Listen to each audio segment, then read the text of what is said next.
Babilônia, uma das mais famosas cidades da Bíblia.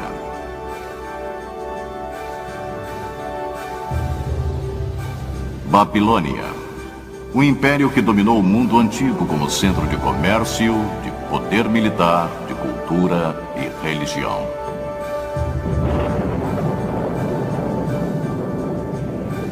Babilônia, o símbolo de riqueza e de opulência, mistério e conspiração, decadência e corrupção.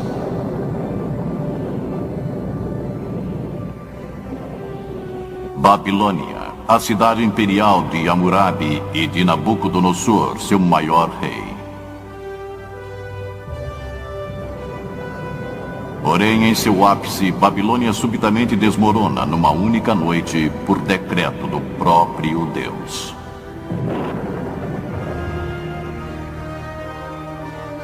Isso foi há mais de 2.500 anos. Hoje, a Babilônia está surgindo novamente na planície da Mesopotâmia. Sua reconstrução parcial chamou a atenção dos teólogos, estudiosos e professores de profecias da Bíblia. Para alguns, isso sinaliza o surgimento da temida Babilônia, a Grande, prevista no livro do Apocalipse. Mas que relevância teria para nós atualmente? E por que o legado da Babilônia continua a nos fascinar? Unam-se a nós enquanto exploramos a Babilônia, passado, presente e futuro. Numa distribuição Comev. Olá, eu sou Neil Earl. Durante anos como ministro e como historiador, eu me senti fascinado pelo Oriente Próximo, principalmente como se relaciona com a Bíblia. Sabe, quando pensamos nos lugares onde os eventos da Bíblia ocorreram, nós geralmente pensamos em Belém, onde Jesus nasceu, em Nazaré, onde ele cresceu, ou talvez em Jerusalém, onde ele foi crucificado. Mas muitos eventos famosos da Bíblia tiveram lugar numa terra a centenas de quilômetros de onde Jesus vivia, numa parte do mundo chamada Mesopotâmia. Mesopotâmia significa a terra entre os rios Tigre e o Eufrates. Hoje, muito da antiga Mesopotâmia se encontra nas fronteiras do Iraque moderno. A Mesopotâmia é conhecida como o berço da civilização. Algumas de suas cidades datam do começo do registro da história. Possivelmente a mais famosa seja a Babilônia. Localizada nas margens do Eufrates, a cerca de 100 quilômetros ao sul de Bagdá, a Babilônia teve uma longa e fascinante história. Hoje, a maior parte da antiga Babilônia não passa de um monte de ruínas e de resquícios que se encontram sob as areias do tempo. Por que essa fascinação por um império desfeito há muito e por uma cidade destruída? Bem, há uma história intrigante, e ela é contada através de textos históricos e religiosos que foram descobertos pela arqueologia. Tal informação, reunida à da Bíblia, torna a história da antiga Babilônia uma história importante para nós hoje. Porque na Bíblia, a Babilônia é mais do que apenas um lugar no mapa. A Babilônia simboliza uma ideia, uma filosofia, uma forma de pensamento oposto a Deus. Tal ideologia, baseada no raciocínio humano, no orgulho e na arrogância dos homens, com frequência expressa como um materialismo autoindulgente que ainda está presente entre nós. Tal atitude fez com que Deus interviesse nos negócios da antiga Babilônia. E como veremos, os escritores da Bíblia relataram e preservaram a história da antiga Babilônia para nos dar uma percepção de nosso mundo de hoje, e muito além, para o futuro. Mas antes que consideremos o que temos pela frente, vamos examinar o que a história pode nos revelar. Porque a história tem a chave de nosso futuro. Nossa história começa muito antes que houvesse uma cidade chamada Babilônia. Ela começa com um grupo de viajantes que chegou à planície queimada pelo sol ao sul da Mesopotâmia há mais de 2.000 anos antes do nascimento de Jesus. A Bíblia nos conta que esses viajantes eram descendentes do patriarca Noé e de sua família. Nas décadas que se seguiram ao grande dilúvio, eles migraram para o sul ao longo dos vales do Tigre e do Eufrates. O livro do Gênesis conta que os filhos de Noé se estabeleceram nas planícies de Shinar. Shinar é o nome bíblico da região que foi posteriormente chamada de Babilônia. Hoje é conhecida como o sudeste do Iraque. Deus queria que os filhos de Noé se espalhassem e povoassem a terra. Ao invés disso, desafiadoramente resolveram se unir sob sua própria autoridade. Gênesis 11:4. Eles disseram: venham, edifiquemos uma cidade e uma torre cujo tope chegue até os céus, para que tornemos célebre nosso nome, para que não sejamos espalhados por toda a terra. De acordo com o historiador do século I, Flavius Josephus, o líder dessa gente era Nimrod, o bisneto de Noé. A Bíblia nos conta que Nimrod era um poderoso guerreiro na terra. Sob sua liderança, o povo começou a construir uma grande torre. Nimrod queria criar um embevecimento, um encantamento. Ele queria construir um império. Ele queria manter o povo unido sob sua autoridade. A Torre de Babel, eu acho que ilustra tal propósito com perfeição, porque é exatamente o que eles tentaram fazer. Eles tentaram ser os criadores. Porque quando você para pensar nisso, o Gênesis apresenta a criação em termos de ter sido na forma e na natureza de Deus. E então nos tornamos pequenos criadores. E principalmente em papéis de poder, eles sentiram que haviam se tornado criadores. E se você cria algo e sente que ele é tão superior, que, num certo sentido, você pode quase se ver como sendo uma pessoa destinada, até mesmo divina, como os antigos dirigentes com frequência se viam. Para construir uma torre que chegaria aos céus. Isso não lhe soa familiar? Seria a tentativa antiga da humanidade de atingir o espiritual através do físico.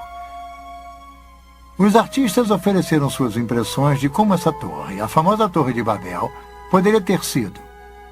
Algumas delas bastante rebuscadas. Provavelmente não passava de um simples monte de tijolos e de terra, não muito diferente das torres mais recentes de templos chamadas ziggurats. Os ziggurats são quadrados na base, com lados inclinados em degraus chegando em cima de um relicário. A planície de Shinar é plana. Uma construção de 30 e poucos metros pode ser vista a quilômetros de distância. A torre medieval de Samarra, por exemplo, localizada no norte de Bagdá, é um minarete espiral com cerca de 50 metros de altura. Sua proeminência através da região serve como um marco direcional conveniente. Na verdade, alguns viajantes medievais achavam que ela fosse a Torre de Babel. A Bíblia nos diz que Deus permitiu que os construtores trabalhassem na torre por uns tempos. Depois ele interveio. Gênesis 11, 5 e 9.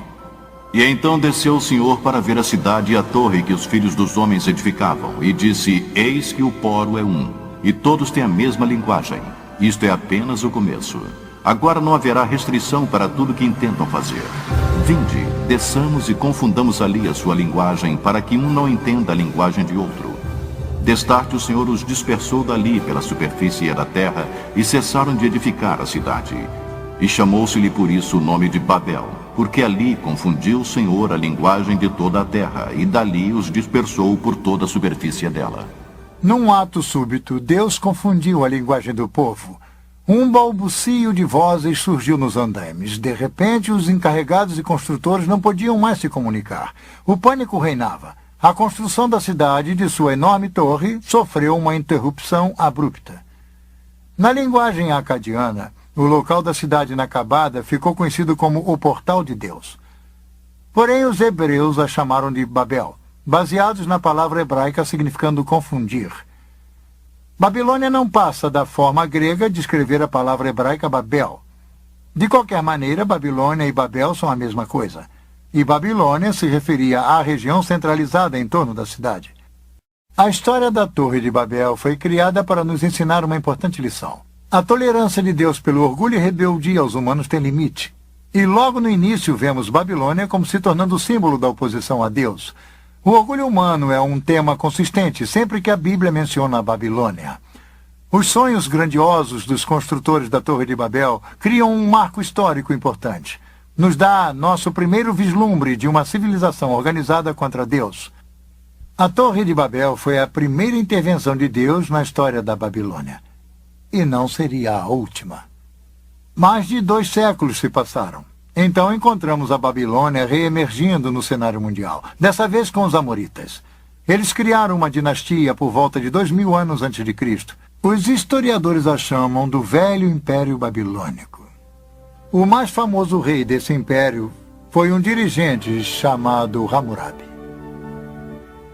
Hammurabi seja talvez mais conhecido por seu conjunto de leis que foram preservadas até hoje, o famoso Código de Hammurabi, um dos primeiros sistemas legais estruturados da história. As leis estão inscritas num pilar negro de diorito polido com mais de 2 metros de altura. Ele está cercado por um baixo relevo apresentando Hammurabi de pé diante da deusa do sol Shamash, deusa da justiça. O pilar possui mais de 4.000 linhas de escrita cuneiforme na língua acadiana, contendo 300 disposições legais. Elas cobrem negócios, crime, disputas familiares, interesses agrícolas e outros assuntos. Embora o código invoque punições graves, ele trouxe ordem e legalidade a uma terra onde o crime e a desordem há muito reinavam. A punição era veloz e certeira. Sob o domínio de Hammurabi, Babilônia conseguiu a supremacia militar na Mesopotâmia. Ele construiu um império de poder inigualável. Se estendia desde o Golfo Pérsico até os confins superiores do rio Tigre. A Babilônia se tornou um centro literário e cultural de destaque, a capital intelectual da Mesopotâmia. A civilização babilônica era altamente avançada. Textos matemáticos e astronômicos revelam que os antigos babilônicos criaram a hora de 60 minutos e o círculo de 360 graus. Hammurabi aumentou o reinado babilônico não apenas por conquistas, mas também através do comércio. A Babilônia ficava no entroncamento do comércio e da comunicação mundial. Caravanas traziam produtos raros e exóticos de locais distantes, cravos, originários das Ilhas Malucas ou das Ilhas das Especiarias da longínqua Indonésia, estavam dentre as muitas iguarias que eram importadas. A sedução da troca e do comércio, unida à religião, como iremos ver, sempre foi a chave para o sucesso e a dominância do sistema babilônico. A Babilônia, com seu nome original significando Portal de Deus, era um proeminente centro religioso e ostentava alguns dos mais ousados templos do mundo antigo. Como a maioria dos povos antigos, os babilônios adoravam muitos deuses. Sua religião se concentralizava na idolatria. Eles temiam as forças da natureza nos desertos ressequidos da Mesopotâmia. A linha entre a sobrevivência e a prosperidade era, na verdade, muito tênue. Chuvas demasiadas ou escassas demais poderiam acabar com todo o suprimento de alimento do ano. Os babilônios adoravam várias divindades, buscando nelas piedade e proteção, realizando intrincados e às vezes assustadores rituais. Os deuses precisavam ser aplacados. No mundo antigo, quem controlava a religião controlava as pessoas. Por isso não era de admirar que os babilônios acreditassem que seu rei reinava como o representante terreno de Deus. Eles foram um dos primeiros a fundirem a religião e a política num estado totalitário. Esse estado prosseguiu através da história. A idolatria permeava cada faceta da vida do antigo Oriente Próximo, e o problema era que a pessoa comum era praticamente totalmente afastada do conhecimento do verdadeiro Deus, o Deus da Bíblia. Isso, como veremos, também é um padrão babilônio. As leis de Hammurabi permitiram o rio a manter um controle rígido. Afinal, a Babilônia fora construída com trabalho escravo, e tal estado exigia uma completa subordinação do indivíduo a seu poder e a seus deuses. Os antigos monarcas eram totalitários. Enquanto reinavam, eles possuíam praticamente uma autoridade absoluta, porque eles eram o poder legislativo, o judicial e o executivo, todos reunidos. Praticamente, em termos históricos, todos os reis, de certa forma, se estabeleceram como pequenos deuses. Há muito poucos reis que reconhecem Deus em termos de um poder maior do que o deles. Ou eles podem usar a linguagem, mas eles se consideram como estando acima da lei, como os intérpretes máximos da lei. Então, eu sempre digo que há apenas há alguns reis que não se consideravam pequenos deuses. Hammurabi criou um dos maiores impérios do Antigo Oriente Próximo. Ele estabeleceu a base para uma civilização que iria perdurar por mais de 1000 anos após sua morte. Mas era uma civilização baseada no poder, no prestígio, na busca da riqueza e com pouco conhecimento do Deus Criador. Até mesmo a dinastia de Hammurabi não conseguiu durar para sempre. Depois de um reinado de mais de 40 anos, tribos bárbaras das montanhas do leste chegaram para atacar e enfraquecer a Babilônia. Um longo período de conflitos começou. Cerca de 1.600 anos antes de Cristo, a Babilônia foi saqueada e queimada por outro povo mencionado na Bíblia, os hititas. Os hititas levaram as riquezas e os prisioneiros da Babilônia para a distante Anatólia, nossa moderna Turquia. Mais tarde, os assírios, bem conhecidos de leitores do Velho Testamento, conquistaram a Babilônia. Séculos de caos político iriam se instalar até que a Babilônia surgisse novamente como uma cidade independente. A primeira grande era da Babilônia havia se acabado. A antiga Assíria era um dos poderosos rivais da Babilônia. Este enorme touro alado assírio com cabeça humana é um testemunho contumaz do poder da Assíria. O Império Assírio era uma enorme máquina militar, amplamente encarada como um dos reinos mais brutais e opressores da história. Em 689 a.C., um golpe impõe ainda mais humilhação sobre a Babilônia. Na tentativa de dominar uma revolta babilônica, as hordas assírias sob o rei Senacherib pilham e queimam a Babilônia e jogam todos os escombros no Eufrates. Os assírios inundam a cidade. Até suas fundações são destruídas. Senacherib se gaba. Eu tornei sua destruição mais completa do que a feita pela enchente, para que nos dias que virão o local da cidade, seus templos e deuses não sejam lembrados. Eu a extirpei totalmente através da inundação e a transformei numa campina. Senacherib deixou a Babilônia achando que havia lhe dado o golpe fatal. Ele estava redondamente enganado. A Babilônia não se abate assim tão facilmente. Ela se ergueria novamente para aclamar sua vingança. E foi exatamente o que aconteceu.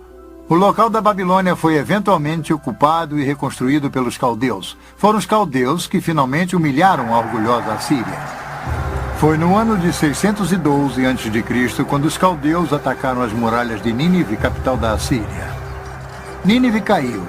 Foi totalmente destruída. Hoje, as ruínas de Nínive atestam a destruição quase total da antiga cidade.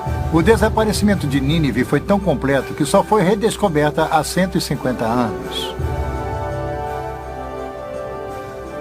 O poder da Assíria havia sido domado, mas sob os caldeus, Babilônia estava de volta com sua vingança. E aí está uma grande chave para a história e a profecia bíblica. A Babilônia. Esta grande cidade, este grande inimigo simbólico de Deus, emerge repetidamente do abismo da destruição. Ela reaparece sempre nos diversos estágios da história, influenciando o curso da civilização. A queda assíria deixou um vácuo que tanto o Egito quanto a Babilônia procuraram preencher. 1000 anos após a era de ouro de Hammurabi, a Babilônia finalmente tinha a chance de reganhar a proeminência e o prestígio que um dia foram seus. E estávamos no verão de 605 a.C. Forças babilônias bem armadas realizaram um ataque rápido e decisivo contra os egípcios. Suas forças se confrontaram em Caxemir, ao norte da Assíria. A batalha custou ao Egito seu controle do Oriente Médio. Agora, quase um milênio após Hammurabi, a Babilônia mais uma vez mantinha um poder indiscutível no antigo Oriente Próximo. Sim, a Babilônia estava de volta. Mas será que uma Babilônia ressurgente, reconstruída, poderia evitar a sorte que havia assolado a cidade de Nimrod e o império de Hammurabi? Somente o tempo iria dizer. Babilônia, passado, presente e futuro.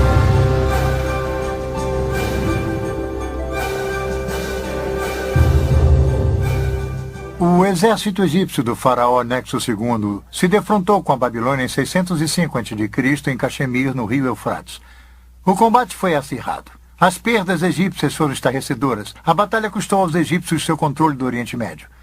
O general que despachou os egípcios era um príncipe coroado caldeu de 25 anos. Ele mais tarde se tornaria o maior rei da Babilônia, o legendário Nabucodonosor. A Babilônia chegaria ao ápice de sua glória sob o poder desse dirigente. Nimrod, Hammurabi e agora Nabucodonosor. O Velho Testamento treme ao ouvir seu nome. Sob seu reinado, a Babilônia se tornou a metrópole mais poderosa de seu tempo. invejada, temida tanto por amigos quanto inimigos. Nabucodonosor, o rei, pelo que podemos dizer, é um composto de vários aspectos de seres humanos. Ele é poderoso e cruel quando ele precisa ser. Ele também aparece como um ser humano que tem dúvidas, perguntas. Ele não consegue responder a todas as perguntas. Então ele tenta se cercar daqueles que, pelo menos, podem responder a algumas dessas perguntas. E se eles não as respondem muito bem, ele os elimina. E isso é verdade com relação a vários déspotas orientais. E Nabucodonosor é assim. Ele também é um construtor. Ele quer seu nome perpetuado. Então ele constrói a Babilônia, mas também constrói fora da Babilônia. Novamente, ele reconstrói templos. Ele faz todas essas coisas numa tentativa de agradar os deuses. Porque ele não tem certeza do que os deuses irão fazer. Mesmo que ele possa mandar em seres humanos, ele não pode dominar tudo. Então, vemos esse complexo num só indivíduo. Mas não podemos penetrar em sua mente. Somente podemos ver o que ele tentou fazer e criar, e tentar imaginar o que motivou seu temperamento. Foi Nabucodonosor que conquistou Jerusalém em 605 a.C. Durante seu reinado, o reino de Judá foi reduzido a um estado de vassalo. 5 anos mais tarde, contra o conselho do profeta Jeremias, os judeus se rebelaram contra a Babilônia. Nabucodonosor retaliou 2 anos mais tarde, sitiando Jerusalém, a cidade sagrada dos judeus. Jerusalém caiu em 597 a.C. Naquela época, Nabucodonosor levou o monarca judeu, o jovem Joaquim, de volta para a Babilônia. Ele então colocou um rei fantoche, Zedequias, no trono de Judá. Tudo isso é mencionado pelos autores da Bíblia. É interessante notar que alguns desses detalhes são confirmados por inscrições encontradas nas ruínas da própria Babilônia. Este bloco de barro do Museu Britânico, chamado de Crônica de Nabucodonosor, foi traduzido em 1956. Ele registra a derrota dos egípcios em Caxemira em 605 a.C., nos conta sobre a subida de Nabucodonosor ao poder, menciona a conquista de Jerusalém e a nomeação de Zedequias como rei fantoche em Judá. Esta é uma confirmação surpreendente dos famosos eventos da história bíblica. Mas, uma década mais tarde, a Judéia se rebelaria pela última vez. O rei fantoche de Jerusalém, Zedequias, fez uma trama com os egípcios. Nabucodonosor reagiu com um ataque final devastador. Durante 18 meses, a cidade ficou sitiada. Finalmente, no verão de 587 a.C., Nabucodonosor conquistou e dessa vez destruiu Jerusalém e seu templo. Ele pilhou seus tesouros e levou a maior parte da população restante para a Babilônia.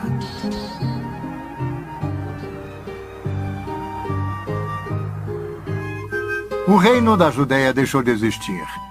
Os judeus se tornaram um povo em exílio. Uma pungente lembrança disso é relatada no Salmo 137. Esta bela canção expressa a extrema tristeza dos judeus cativos, chorando por sua terra natal.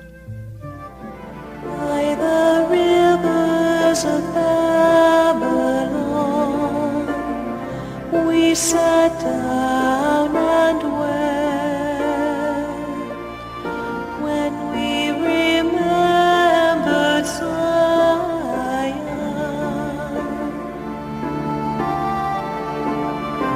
If I forget you, O Jerusalem, may my right hand forget its skill.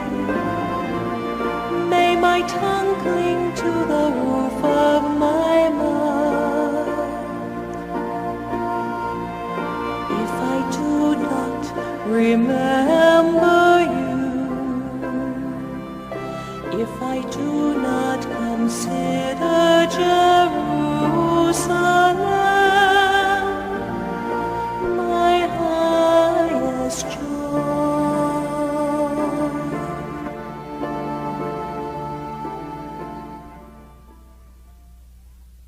Babilônia estava no auge de sua glória quando os exilados judeus chegaram. Os cativos da Babilônia ficaram pasmos quando a viram. De acordo com os historiadores gregos, a Babilônia era maior em esplendor do que todas as cidades do mundo conhecido. Vinham visitantes de muitas partes para ver as maravilhas da Babilônia. Nabucodonosor foi um grande construtor, assim como um grande general, como Ramsés II no Egito, como Salomão em Israel.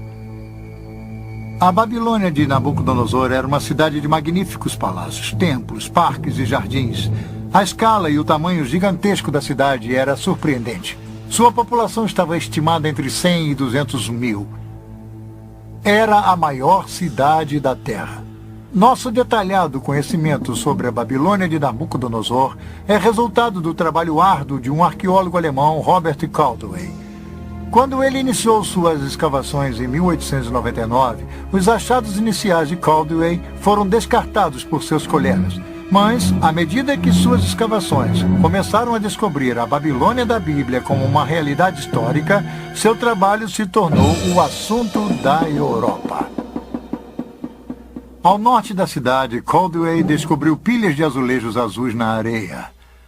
Os azulejos haviam decorado as paredes laterais do caminho processional da cidade. O tijolo era o material padrão usado pelos babilônios para construir. Caldwell enviou os tijolos de volta para a Alemanha para identificação e para montagem. Os resultados foram surpreendentes. Aqui no Museu Pergamon, em Berlim, estão os tijolos originais da época de Nabucodonosor, todos montados. Esses magníficos leões, por exemplo, eram um símbolo da deusa Istar, uma das maiores divindades da Babilônia. Havia 120 desses leões ladeando o caminho para o enorme portão de Istar. Esta é a visão do caminho processional da Babilônia de hoje. As pedras que formam a pavimentação são as mesmas sobre as quais Nabucodonosor caminhou. Suas paredes foram parcialmente reconstruídas por arqueólogos, e embora elas não tenham os belos leões de tijolos brilhantes que uma vez se adornavam, elas ainda fornecem a ideia da magnificência dessa famosa avenida. Um homem se impressionou com as descobertas de Caldwell, um diretor pioneiro de filmes, D.W. Griffith. Em 1916, Griffith produziu Intolerância, um filme histórico sobre a desumanidade do homem para com o homem. O tema central no filme de Griffith era uma espetacular reprodução da vida na Babilônia, com o clímax da queda da cidade.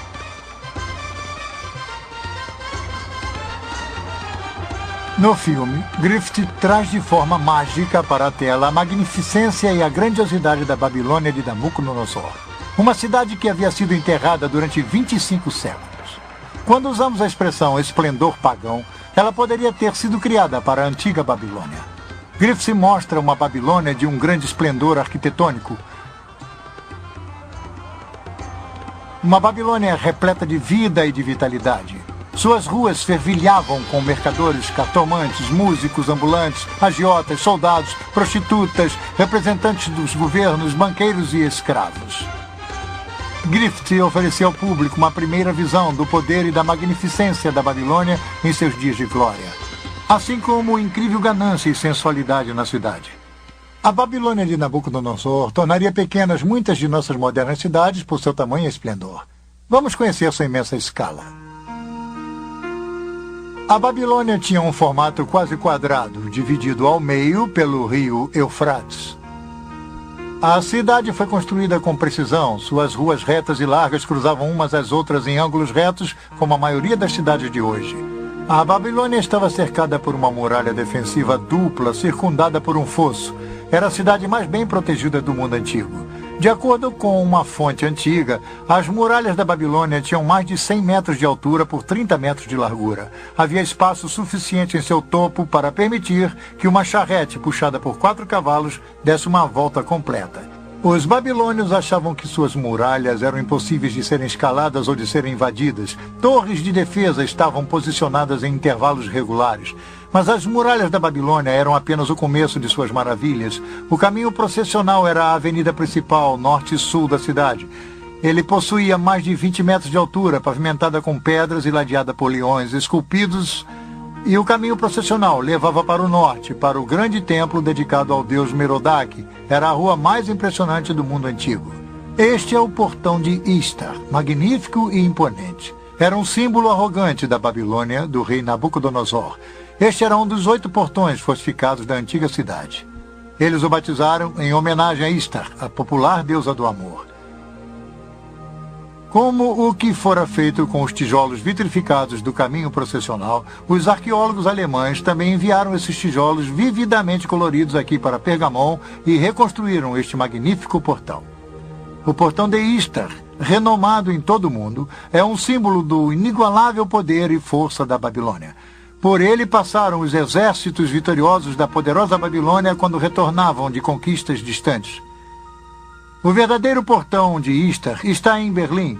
Turistas podem ver na Babilônia uma réplica com a metade do tamanho. Na entrada deste sírio foi construído pelo governo iraquiano.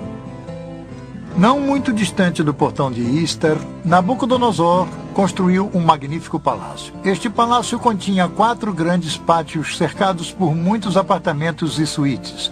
A sala do trono de Nabucodonosor dava diretamente para o sul do pátio central. O orgulhoso Nabucodonosor chamava seu palácio de a maravilha da humanidade, o centro da terra, a residência brilhante e a morada da majestade. Essa reconstrução moderna nos dá uma ligeira ideia de como era o palácio na época de Nabucodonosor. Tijolos modernos, gravados com o nome Saddam Hussein, estão em cima dos tijolos antigos que tinham a marca do rei Nabucodonosor. Os novos tijolos substituem os tijolos quebrados e pilhados que formavam a parte superior do antigo palácio. Com um pouco de imaginação, podemos voltar no tempo e entrar no palácio. Passar pela entrada principal, cruzar o pátio leste para um segundo pátio e então para o grande pátio central. Este pátio central que está sendo reconstruído é uma área aberta que mede 66 metros por 60. Por aqui, há 25 séculos passados, passaram dignatários visitantes, embaixadores estrangeiros, oficiais da corte, escravos e exilados. Um pouco ao sul do pátio central está a grande sala do trono de Nabucodonosor. Vamos ver como é por dentro. A sala do trono mede 56 metros por 18. Ela se compara em tamanho com a famosa Sala dos Espelhos em Versalhes, na França. Aqui, parcialmente afastada para dentro da parede, ficava o trono de Nabucodonosor. No Museu Pergamon de Berlim, há uma reconstrução de um friso de tijolo vitrificado das paredes da Sala do Trono. Ela nos dá uma ideia da magnificência da arquitetura e da decoração do Palácio Real em seus dias de glória. Que lugar ele deve ter sido? O efeito devia ser surpreendente. E aí está a questão. A obra pública de Nabucodonosor foi realizada para gravar a glória de Babilônia e de seus deuses na mente de todos. Ligeiramente a oeste do palácio, ao longo do rio Eufrates, estão os famosos Jardins Suspensos da Babilônia, uma das 7 maravilhas do mundo antigo. Diz-se que Nabucodonosor construiu o Jardim Suspenso, na verdade um jardim em terraços, para agradar sua esposa favorita. Essa jovem rainha, desacostumada com o calor da baixa planície da Mesopotâmia, sentia a falta do frescor das montanhas e das florestas de sua terra natal. Muitos arqueólogos acreditavam que os jardins suspensos estariam situados perto do portão de Istar. E foi lá, no canto nordeste do palácio, perto do portão Istar, que o professor Caldwell havia descoberto uma estrutura incomum. Era uma cripta subterrânea consistindo de uma série de 14 cofres em arcas. Perto havia um poço singular com 3 vãos. Caldwell e outros arqueólogos concluíram que os cofres foram construídos para suportar um peso enorme, possivelmente as fundações para a construção dos jardins suspensos. Mas hoje em dia, muitos arqueólogos acreditam que as câmaras fechadas serviam como depósito e complexo administrativo. Os jardins então teriam, de forma mais lógica, sido construídos do outro lado do palácio, mais perto do rio. Imaginem o que era. A Babilônia estava em seu zênite. Suas muralhas altas mostravam brasões com os símbolos coloridos de um grande império. Babilônia era impressionante, mas também era notória por sua decadência e por sua sensualidade. Afastada do verdadeiro Deus, viciada ao comércio e à idolatria, a decadência mora e a corrupção em Babilônia chegaram a um tal nível que ela se tornou conhecida como o Poço do Vício. Essa seria uma distinção e tanto, principalmente com o clima licencioso que dominava o antigo Oriente Próximo. Novamente vemos a Babilônia como um símbolo de tudo que é oposto aos caminhos de Deus. Obcecado por seus prazeres malévolos e repleto de orgulho por seus grandes feitos, o povo da Babilônia, assim como seu rei, se encaminharam para o seu dia de ajuste de contas. É fácil ver como as pessoas podiam ser seduzidas pela riqueza, poder e pela visível sensualidade da Babilônia de Nabucodonosor. Através da riqueza e das atrações comerciais da Babilônia, o povo do Antigo Oriente Próximo era atraído a servir aos deuses da Babilônia, Merodach e Istar. Como veremos a seguir, a cidade da Babilônia, conforme descrita no livro do Apocalipse, também é uma mistura de idolatria e poder comercial. Outro marco dominante da Babilônia de Nabucodonosor era uma torre de 7 estágios ou um zigurat. Esta grande edificação julga-se ter sido construída no local da Torre de Babel original, feita por Nimrod. O zigurat estava localizado a cerca de 800 metros ao sul do Palácio Real. Com quase 100 metros de altura, tinha mais ou menos a mesma altura que a Estátua da Liberdade no porto de Nova York. Os babilônios a chamavam de Etemenanque, a casa da fundação dos céus e da terra. Ela possuía em seu topo um templo coberto com tijolos brilhantes azuis. Nabucodonosor se gabava. Eu ergui o pináculo da torre de estágios para que seu topo rivalize com os céus. A atitude de Nimrod estava viva e presente. Nada mais resta do zigurat hoje em dia, somente os resquícios de tijolos de sua base. A torre foi há muito tempo pilhada em seus tijolos e agora é simplesmente um buraco no chão. Oposto ao zigurat havia um enorme templo, o Templo de Merodach. Ele abrigava uma grande estátua de Merodach que diz-se era feita com 22 toneladas de ouro. Ele era comumente chamado de Bel, significando Senhor. Do relicário de Merodach, Nabucodonosor espalhou o conhecimento de Bel através do Antigo Oriente Próximo. Este é um dos motivos pelo qual o profeta Jeremias cita Merodach numa profecia que predizia a queda da Babilônia. Jeremias 52. A Babilônia será tomada, Bel está confundido e Merodach abatido. Cobertas de vergonha estão as suas imagens e seus ídolos tremem de terror. Porque do norte subiu contra ela uma nação que tornará deserta a sua terra e não haverá quem nela habite. Assim, os homens como os animais fugiram e se foram. A Babilônia parecia inexpugnável. Seu poder e sua riqueza dominavam o Antigo Oriente Próximo, mas igualmente sua crueldade e sua luxuriante idolatria. Como vimos na Torre de Babel, Deus não tolera para sempre o orgulho e a arrogância dos humanos. Em sua piedade, Deus tentou avisar Nabucodonosor. O rei começou a ter sonhos perturbadores, mas eram sonhos de aviso do próprio Deus Criador. Nabucodonosor não sabia o que estava acontecendo, nem ninguém em sua corte, a não ser uma pessoa, um jovem judeu cativo, um homem de Deus chamado Daniel.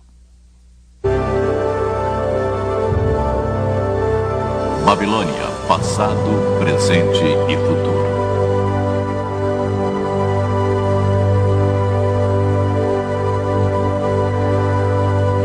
Nabucodonosor construiu o maior império do Antigo Oriente Próximo.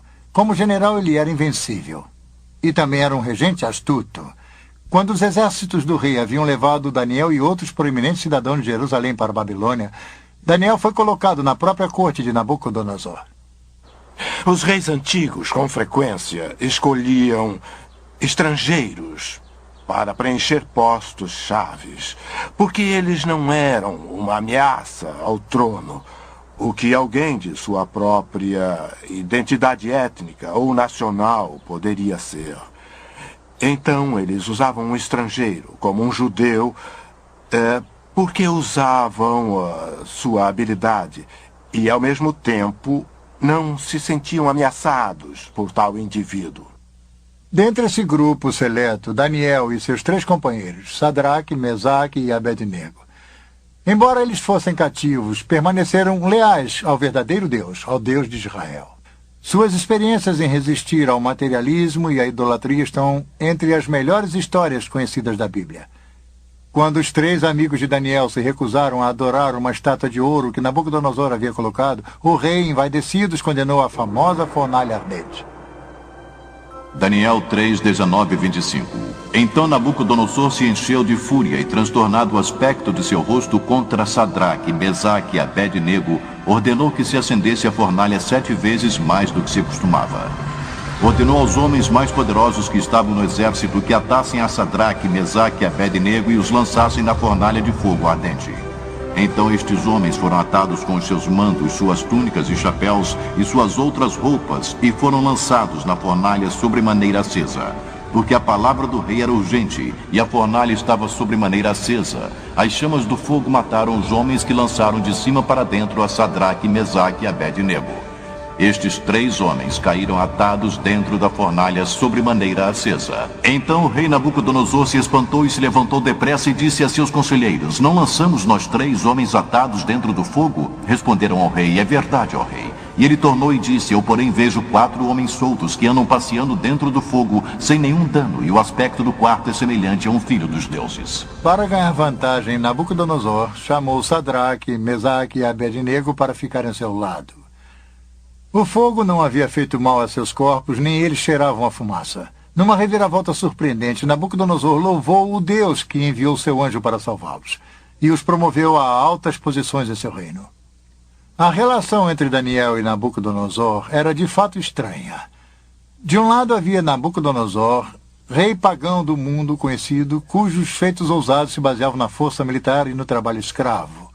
Do outro, um jovem escravo judeu, trazido de sua terra natal para a Babilônia, um servo do verdadeiro Deus e, apesar disso, leal a seu rei.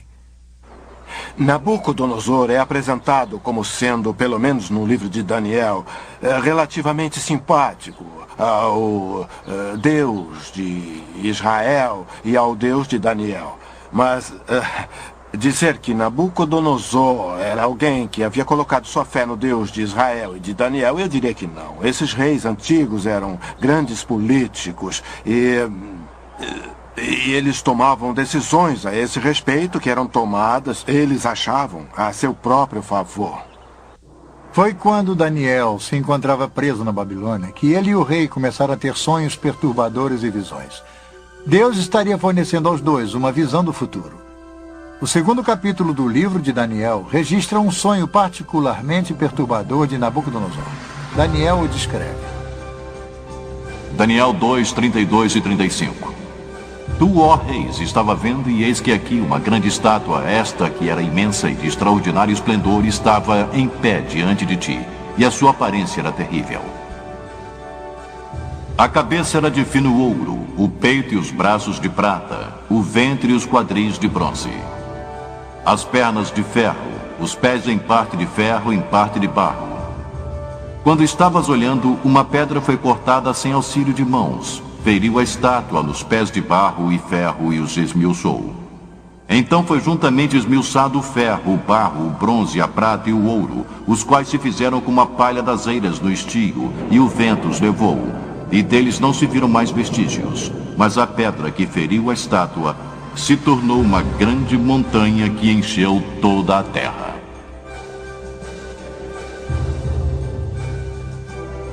Não foi à toa que este sonho perturbou Nabucodonosor. Daniel disse ao rei o que havia visto e lhe fez uma interpretação, uma revelação do próprio Deus. A cabeça de ouro era o império de Nabucodonosor. A prata, o bronze e o ferro e parte de barro e ferro da estátua representavam os reinos sucessivos. Cada um deles era inferior ao outro. A pedra simbolizava o justo reino de Deus, o Deus não visto que determina o destino de todos os reinos, inclusive o de Nabucodonosor. Quando Nabucodonosor soube da interpretação, se prostrou diante de Daniel e novamente louvou o Deus de Israel. Mas a velha arrogância em breve voltaria. O livro de Daniel retrata Nabucodonosor sob molde de muitos ditadores que vimos passar pelo curso da história. Era orgulhoso e dado a ataques de raiva. Controlava um grande império, mas não conseguia se controlar. Daniel avisou a Nabucodonosor que Deus, que controlava todos os reinos da terra, o humilharia gravemente se não mudasse o seu comportamento. Os avisos caíram em ouvidos surdos. Ao invés de dar a glória a Deus, Nabucodonosor se viu como uma fonte da grandiosidade. O livro de Daniel descreve como Deus humilha o orgulhoso rei e como Deus o ensina que havia um reino bem mais poderoso do que a Babilônia. Um reino espiritual. O reino de Deus. Um dia, ao caminhar no teto de seu palácio, Nabucodonosor, do alto de sua grandiosidade, olha para a cidade. Ele não pôde evitar e se gabou. Daniel 4, 30, 31 e 33. Não é esta grande Babilônia que eu edifiquei para a casa real com meu grandioso poder e para a glória da minha majestade? Falava ainda o rei quando desceu uma voz do céu. A ti se diz, ó rei Nabucodonosor, já passou de ti o reino. No mesmo instante se cumpriu a palavra sobre Nabucodonosor e foi expulso de entre os homens e passou a comer erva com os bois. O seu corpo foi molhado do orvalho do céu até que lhe cresceram os cabelos como as penas da águia e as suas unhas como as das aves.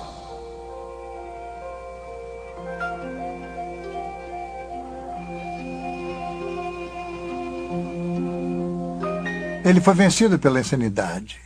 Durante 7 anos se comportou mais como uma fera selvagem do que como ser humano. No final de 7 anos, a mente de Nabucodonosor se recuperou, mas a experiência havia lhe ensinado uma lição primordial, e talvez a lição mais importante do livro de Daniel. Deus, e não pequenos príncipes, mantém a autoridade suprema sobre este mundo. A Bíblia registra o aviso de Nabucodonosor àqueles que o seguirem em posição de poder e de autoridade. Quer fosse num gabinete ou numa sala de reuniões, seus conselhos deveriam ser seguidos por todos nós. Daniel 4, 34, 35 e 37. Mas ao fim daqueles dias eu, Nabucodonosor, levantei os olhos ao céu, tornou-me a vir o entendimento. E eu bendigo o Altíssimo, e louvei e glorifiquei ao que vive para sempre, cujo domínio é sempre eterno, e cujo reino é de geração em geração. Todos os moradores da terra são por ele reputados em nada, e segundo a sua vontade ele opera com o exército do céu e os moradores na terra. Não há quem lhe possa deter a mão nele dizer que fazes.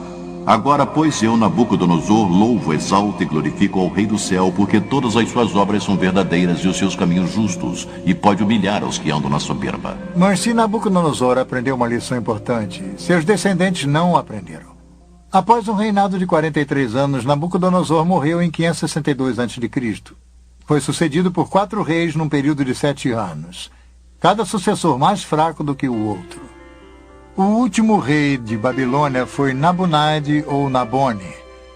Ele assumiu o trono em 55 a.C. Seu filho e príncipe coroado era Belsaruzur ou Belsazar, chamado pela Bíblia. Por motivos que não são totalmente esclarecidos, o sábio e excêntrico Nabonidos passou os últimos 10 anos de seu reino no distante oásis de Tema, na Arábia, estudando história e religião. Enquanto Nabonidos se encontrava afastado, seu filho Belsazar reinava na Babilônia. Agora temos um fascinante relato detetivesco da Bíblia. Durante séculos, o nome de Belsazar não foi encontrado em outro lugar a não ser no livro de Daniel. Os historiadores citavam Nabonidos como sendo o último rei da Babilônia, mas nada de Belsazar. Não é de admirar que alguns céticos tenham rejeitado as declarações de Daniel sobre Belsazar, rotulando-as de ficção, ou um dos erros históricos da Bíblia. Porém, em 1854, vários pequenos cilindros de barro apareceram. Eles foram encontrados aqui, em Ur, na Mesopotâmia. Tinham inscrições com relatos da reconstrução de um zigurates pelo rei Nabonidos. As inscrições eram concluídas com orações pela saúde de Nabonidos e de seu filho mais velho, o príncipe coroado, Belsazar.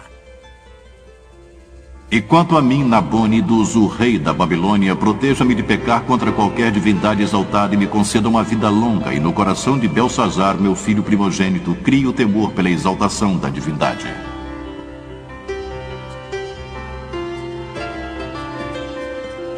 Tal achado arqueológico é importante para a história de Daniel, porque a inscrição esclarece o comando de Belsazar no 5º capítulo, versículo 29 de Daniel.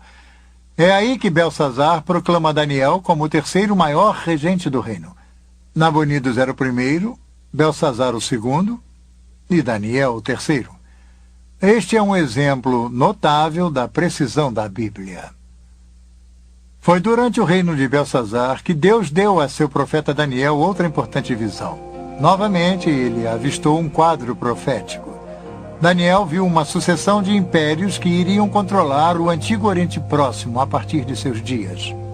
Daniel 7, 3 e 7. 4 animais grandes diferentes uns dos outros subiam do mar. O primeiro era como leão e tinha asas de águia. Enquanto eu olhava, foram-lhe arrancadas as asas. Foi levantado da terra e posto em 2 pés como homem, e lhe foi dada a mente de homem.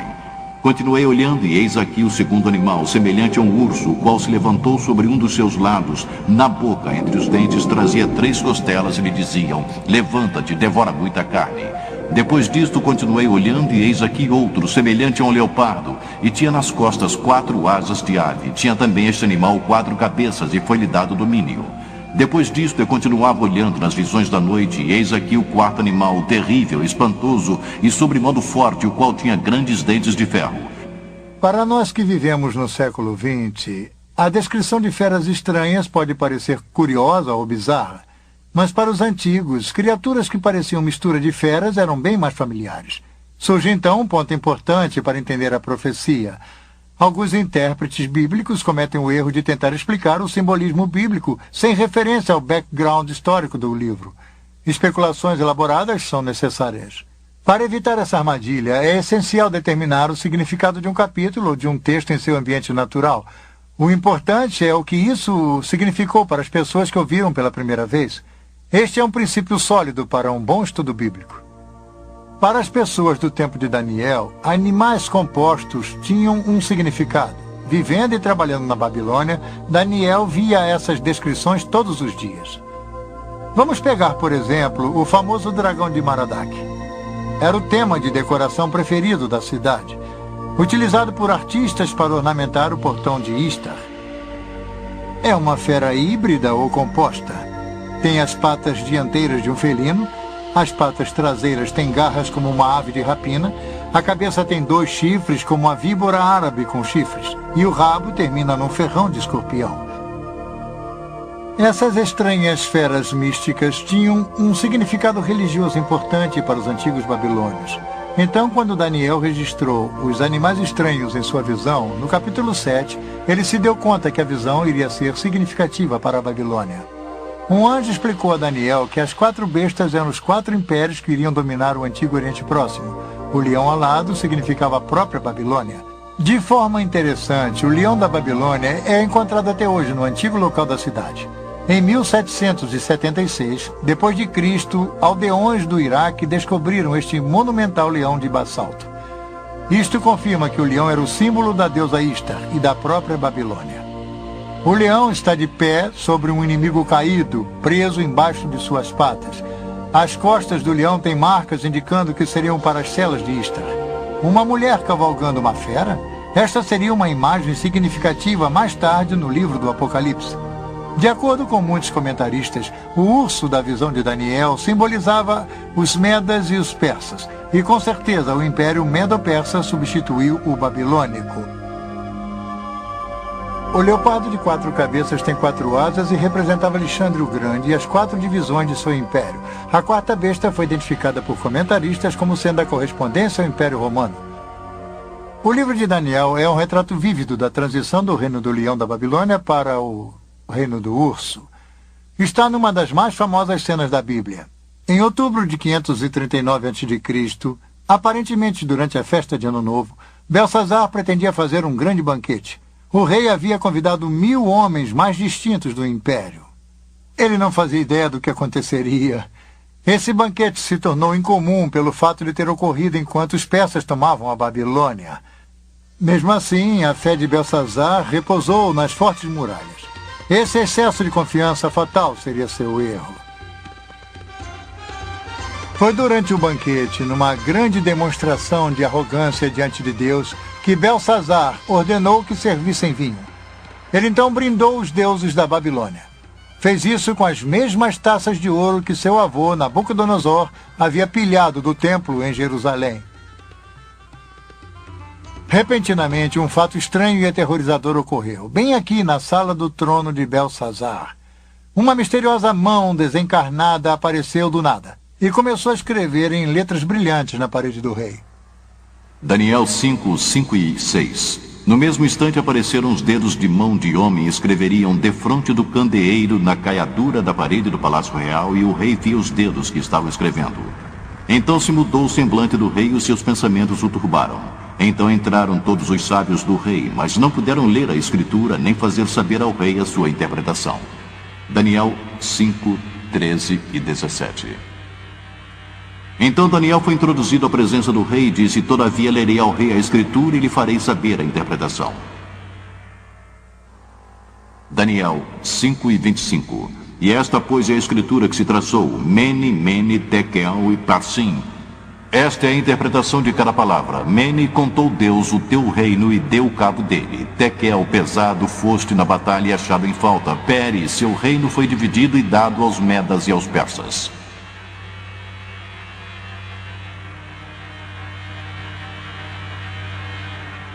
Literalmente, as palavras Mene, Tekel e Peres eram os nomes de pesos comuns babilônicos.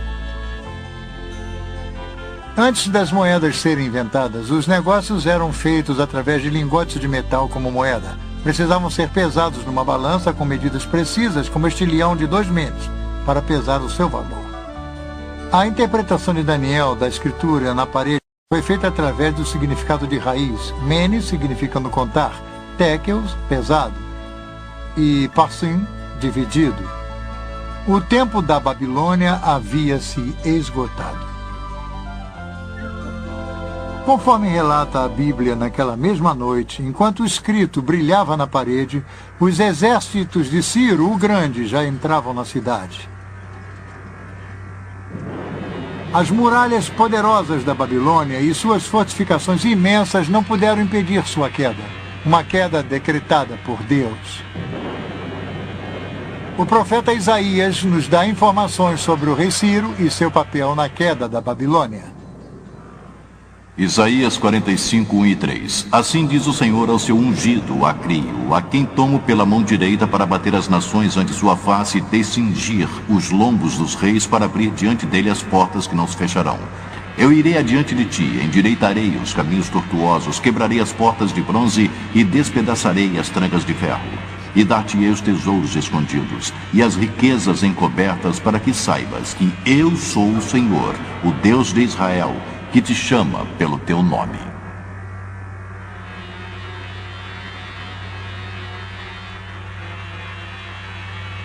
A Escritura nos dá a ideia da forma surpreendente com que Ciro capturou a Babilônia. Com suas muralhas maciças, Babilônia parecia inexpugnável, mas, desconhecido pelos babilônios, Ciro havia armado um plano engenhoso. A Bíblia não fornece os detalhes, mas é descrito em grande detalhe pelos antigos historiadores Heródoto e Xenofon. Enquanto Belsazar festejava, tropas persas estavam ocupadas rio acima, desviando o curso do rio Eufrates. O rio normalmente fluía por baixo dos portões maciços e entrava pela cidade. Aí os persas cavaram um canal. Isso redirecionou o rio para um velho leito. O Eufrates começou a ficar mais baixo, permitindo que os persas atravessassem por baixo dos portões e entrassem na Babilônia. Relatos nos contam que Ciro colocou um espião na cidade, e naquela noite ele destrancou os portões da muralha interna. Através desses portões, o exército de Ciro entrou na cidade e os babilônios foram totalmente surpreendidos. A Babilônia era tão grande que, quando as partes externas foram invadidas, os que moravam no centro da cidade não sabiam do ataque. Belsazar e seus convidados continuavam com seu desafio idólatra a Deus até que foi tarde demais, como o livro de Daniel nos conta. Naquela mesma noite, Belsazar, rei dos babilônios, foi assassinado. A maior cidade da antiguidade havia sido tomada. A cabeça de ouro de Daniel 2 foi substituída pela arca e pelas armas de prata, o leão pelo urso. A Babilônia era o colosso econômico do mundo antigo, mas havia se tornado um exemplo de decadência moral e de corrupção. Seus líderes haviam se embebedado com o próprio poder. A queda da Babilônia nos ensina uma lição que às vezes esquecemos. Deus reina na história. É uma lição para nós hoje em dia. A Babilônia acabou como grande potência. Mas a Babilônia já havia caído antes. Será que se ergueria novamente? Babilônia, passado, presente e futuro.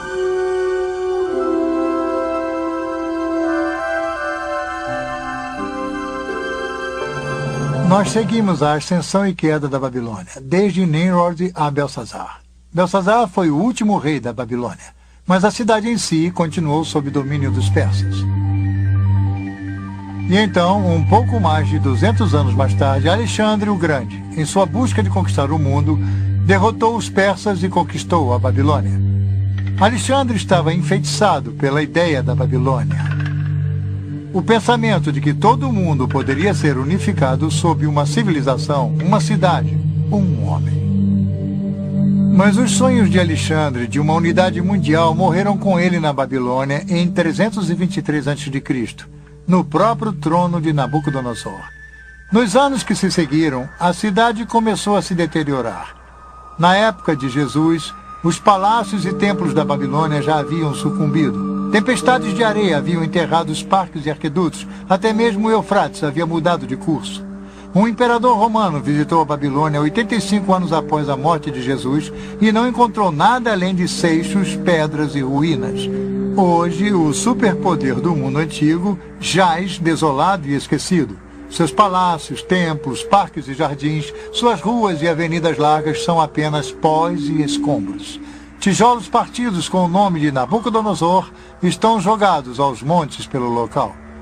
Somente uma pequena parte do que um dia foi uma grande cidade foi restaurada como parque arqueológico, e mesmo assim apenas em parte.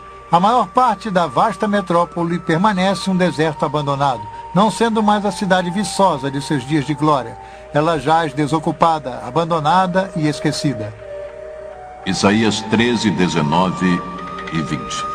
Babilônia, a joia dos reinos, a glória e orgulho dos caldeus, será como Sodoma e Gomorra quando Deus as transtornou. Nunca mais será habitada, ninguém morará nela de geração em geração.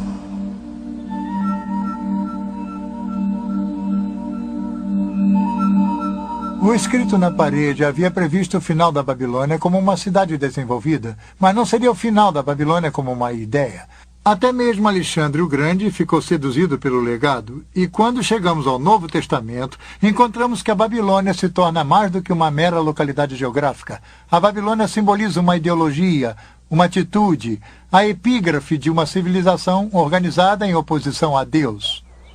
Eu descreveria a Babilônia como sendo uma cidade que simboliza em escritura aquela na qual haveria o auge do poder humano e como ele reina, conquista e tudo mais através da história.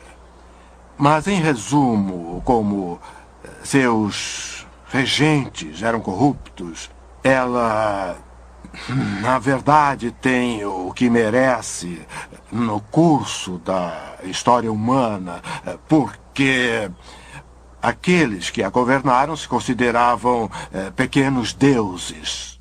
Aí é que está a questão. Em todas as épocas, o povo de Deus viveu em meio a uma Babilônia espiritual, um mundo sem Deus. Em tal mundo, um mundo em busca do físico e do material, motivado pelo lucro, pouco se tem pensado ao reino espiritual, ao reino de Deus. Isso seria, como vimos, o padrão babilônico. E, nesse sentido, a Babilônia continua presente. Quando o Novo Testamento quer retratar o mal e o desafio a Deus até suas últimas consequências, usa a expressão que agora podemos muito bem relacionar a Babilônia a Grande. A expressão é encontrada no último livro da Bíblia, o misterioso Apocalipse ou o livro das profecias. O Apocalipse foi escrito sob uma notável visão de Deus dada a um homem chamado João. Sua visão é com frequência considerada uma das partes da Bíblia mais difíceis de ser entendidas. Está repleta de estranhas imagens, visões e sons, e uma das mais conhecidas seria a dos misteriosos 4 cavaleiros. Nós geralmente chamamos o Apocalipse de exemplo da literatura apocalíptica. E por isso queremos dizer que há uma espécie de literatura no século I. E também existe antes e depois desse século, mas seu lugar comum é o século I, que possui certas características e muitas são encontradas no livro do Apocalipse. Algumas delas incluem visões. Em outras palavras, alguém tem uma visão e registra o que viu, e a visão pode ser uma visão do que está acontecendo no céu, ou uma visão do futuro, ou as duas coisas. Às vezes, há jornadas aos céus nesse tipo de literatura. Alguém é transportado ao céu para ver, não é simplesmente uma visão na Terra, mas há realmente uma jornada. Algumas das outras características que seriam típicas da literatura apocalíptica incluem bastante simbolismos, e o simbolismo pode ser de vários tipos. Por exemplo, muitos animais naturais, um carneiro ou uma espécie de ovelha ou cabra que irá aparecer nessa literatura, mas também animais fantásticos com estranhas cabeças e asas e todo tipo de criaturas bizarras. As cores são muito importantes no livro do Apocalipse. Há mantos brancos, há sangue vermelho, há o ouro. Então, você sente todo um visual, há um sentido bastante dramático, mas as cores são simbólicas. Os números também são importantes para a literatura apocalíptica. Então, o simbolismo é importante na literatura apocalíptica. É realmente difícil entender o Apocalipse se você não tem algum tipo de arcabouço dos vários livros do Velho Testamento, porque o simbolismo que nele há é retirado dos antigos livros do Velho Testamento. E o contexto, é claro, no livro do Apocalipse, do ponto de vista do autor, é o futuro. Em sua maior parte. Parte dele é histórico, mas parte é o futuro. E ele usa o simbolismo tanto para falar sobre o futuro dos tempos, quanto para o futuro das pessoas e o que irá acontecer. Os escritores apocalípticos ansiavam pela interferência decisiva de Deus na história. João, no livro do Apocalipse, vivia num tempo de perseguição. Os cristãos estavam sendo mortos pelo Estado romano. A grande visão é que Babilônia Grande era um símbolo, um nome para o Império Romano. E se pensar que este livro foi escrito em algum momento do século I, em qualquer lugar que os cristãos vivessem, eles viviam numa realidade dominada por Roma. Roma reinava, controlada por Roma. E, portanto, é muito natural que o poder do mundo fosse simbolizado por um símbolo que vem do próprio passado de Israel, ou seja, a Babilônia Grande. Isso quer dizer, no Velho Testamento, Babilônia é um país de verdade que retira o povo de Israel para o cativeiro. E eu acho que o autor do livro do Apocalipse reaplica, então, o símbolo como um aviso aos cristãos de que Roma de hoje pode oferecer o mesmo tipo de ameaça, talvez não um cativeiro físico, mas pode ser um perigo real para o povo de Deus. Então há uma espécie de recorrência ou uma natureza temporal nesse símbolo. A atitude de Babilônia Grande é atemporal e penetrante. É uma atitude de oposição a Deus e aos ensinamentos de Jesus Cristo. A atitude é insidiosa porque a riqueza e a prosperidade eram atraentes do lado de fora. Por isso, as referências à Babilônia Grande nos capítulos 17 e 18 do livro do Apocalipse têm muita importância para nós hoje. Apocalipse 17, 3 e 4. E vi uma mulher montada numa besta escarlate, besta repleta de nomes de blasfêmia, com 7 cabeças e 10 chifres. Achava-se a mulher vestida de púrpura e de escarlate, adornada de ouro, de pedras preciosas e de pérolas. Na sua fronte estava escrito o nome, mistério, Babilônia a Grande, a mãe das meretrizes e das abominações da terra. Então o anjo me disse, a mulher que viste é a grande cidade que domina sobre os reis da terra.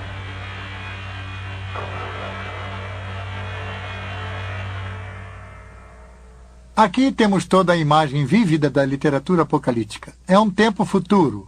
Há uma mulher, a besta, as cores brilhantes e o simbolismo. O simbolismo de prostituição. A Bíblia menciona bastante a prostituição. Deus mostra com ela como os indivíduos e as nações são seduzidos pela submissão a ele e à doutrina.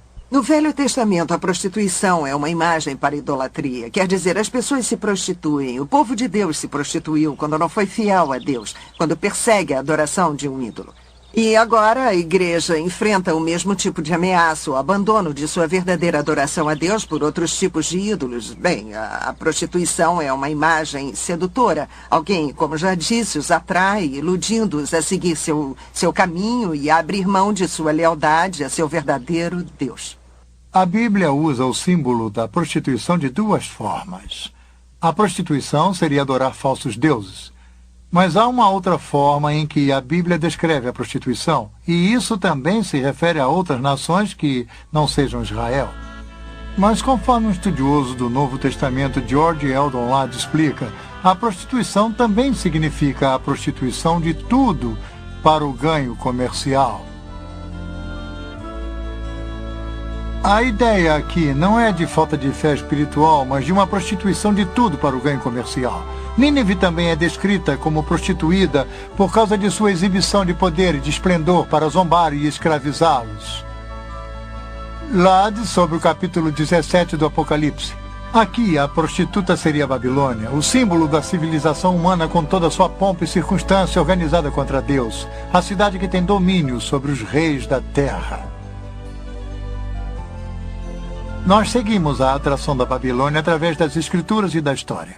Desde a Torre de Babel, a cidade de Nabucodonosor, e agora até o livro do Apocalipse, onde a Babilônia Grande atinge imensa força.